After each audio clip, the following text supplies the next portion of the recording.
கோழி வறுவல் செய்ய போகிறோம். நான் Sivakami. Welcome to Siva's kitchen. கோழிலாம் கழுவிட்டு கொஞ்சம் உப்பு, மஞ்சத்தூள், இஞ்சி, பூண்டு எல்லாத்தையும் சேர்த்து இந்த மாதிரி ஊற வச்சுருக்கேன். இந்த கோழியை முதல்ல நம்ம பொரிச்சிக்கலாம்.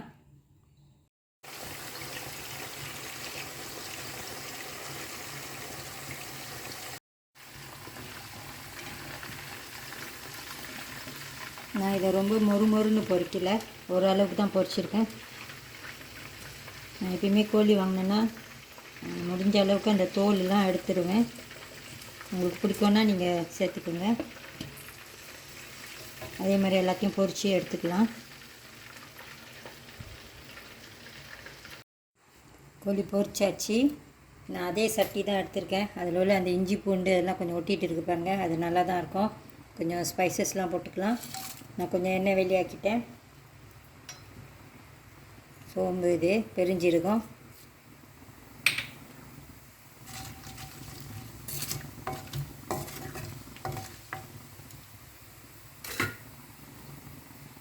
ரெண்டு பெரிய வெங்காயம்,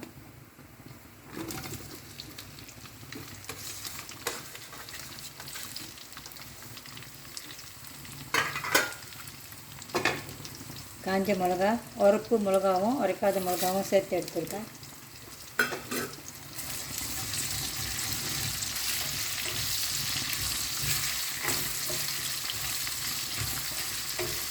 கோழி மேரினேட் பண்ணுறப்பவே இஞ்சி பூண்டுலாம் அந்த கோழியில் சேர்த்தாச்சு. நான் இப்போ இஞ்சி பூண்டு சேர்க்கலை. உங்களுக்கு அடிஷ்னலாக வேணும்னா நீங்கள் கொஞ்சம் சேர்த்துக்கலாம். வெங்காயம் வதங்கட்டும். வெங்காயம் வதங்கிடுச்சு. கருவேப்பிலை,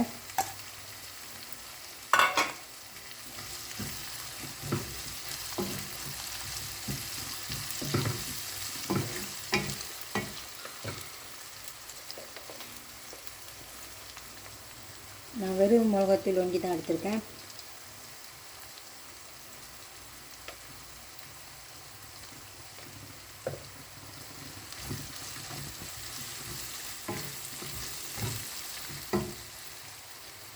கொஞ்சமாக தண்ணி ஊற்றிக்குங்க.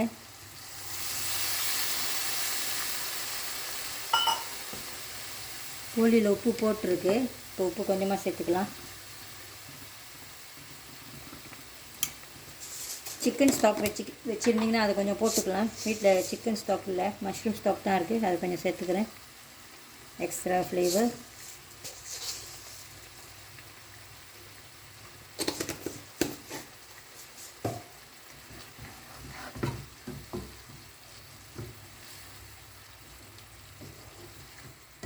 கொஞ்ச நேரம்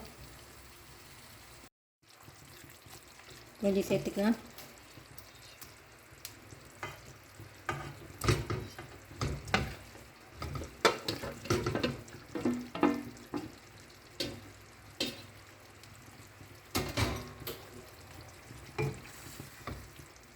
நான் ஃப்ளேம் குறைச்சி வச்சுருக்கேன்.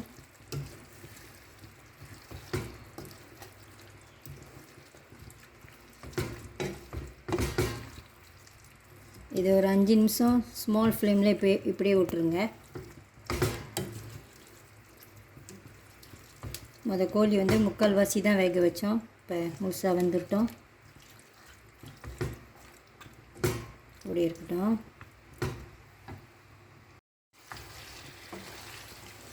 சிவாஸ் கிச்சன் கோழி வறுவல் ரெடி ஆயிடுச்சு.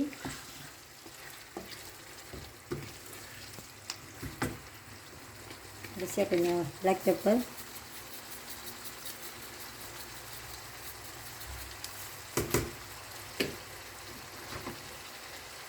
கொஞ்சம் மல்லி இலை,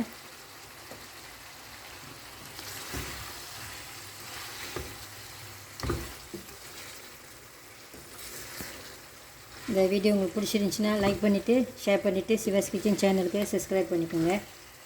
தேங்க்யூ ஃபார் வாட்சிங்.